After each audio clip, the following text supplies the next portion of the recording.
Engineer Atul Subhash की आत्महत्या मामले में पति पत्नी की तरफ से परिवार न्यायालय में दर्ज बयान में कई राज अब सामने आए हैं। अब यह पता चला है कि निकिता ने अदालत को बताया था कि उसने जौनपुर में 60 लाख रुपए का एक मकान लिया है और वेतन का उसका ज़्यादातर हिस्सा जो है वो लोन की अदायगी पर ही खर्च हो रहा है और इस वजह से बेटे के पालन पोषण में उसे दिक्कत आ रही है। इसके बाद ही फैमिली कोर्ट ने अतुल को बेटे के भरण पोषण के लिए हर महीने 40,000 रुपए देने का आदेश दिया था। परिवार न्यायालय में दर्ज बयान में अतुल ने यह भी कहा था कि निकिता एक पोस्ट ग्रेजुएट है, गुरुग्राम की एक नामी कंपनी में कंसल्टेंट के तौर पर कार्यरत हैं और निकिता का जो मासिक वेतन है वो 78,845 रुपए है। इतना वेतन पाने के बाद भी निकिता बच्चे के भरण पोषण में खुद को अक्षम बता रही हैं।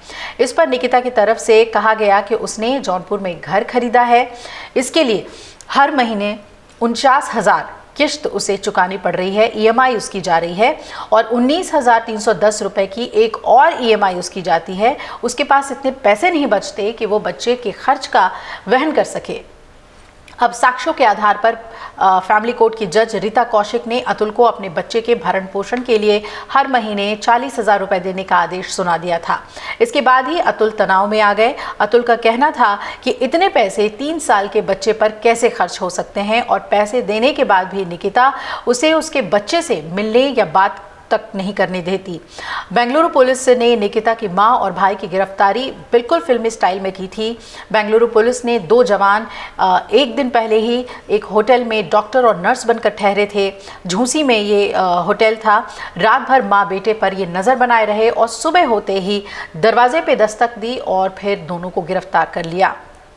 आपको बता दें कि जो पुख्ता सूत्र हैं वो बता रहे हैं कि 13 दिसंबर को जौनपुर स्थित आरोपियों के घर पर नोटिस चस्पा करने के बाद तलाश में जुटी बेंगलुरु पुलिस की टीम को उसी दिन मां बेटे की लोकेशन मिल गई थी और इसके बाद देर रात 2 बजे के करीब बेंगलुरु पुलिस के 2 पुलिसकर्मी वहाँ पर नर्स और डॉक्टर बनकर होटल में रुके और बातचीत के दौरान ही उन्होंने गेस्ट रजिस्टर मांगा और उन्होंने एक पन्ने की फ़ोटो खींच ली।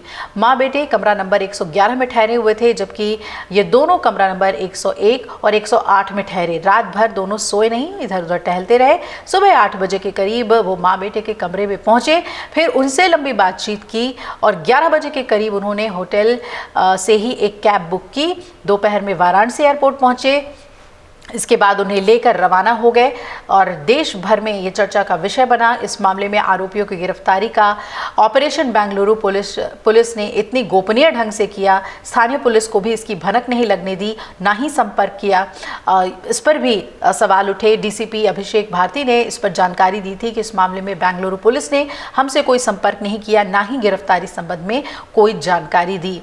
तो अब एक एक करके इस केस से जुड़े हुए कई तथ्य सामने आ रहे हैं और एक बात तो साफ हो गई है कि मेंटेनेंस को लेकर खास तौर पे दंपत्ति के बीच में विवाद था और ये बात सामने आ रही है कि निकिता ने एक घर जौनपुर में खरीदा था और इस वजह से उसने कोर्ट में मेंटेनेंस की मांग की थी कि मेरी सारी ईएमआई जो है वो घर और बाकी ईएमआईज में जा रही है, तो मुझे बच्चे के भरण पोषण के लिए मैं अक्षम हूँ।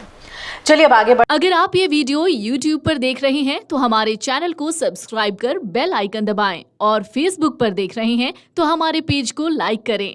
8 मिलियन प्लस सब्सक्राइबर, आपके इस भरोसे के लिए बहुत धन्यवाद।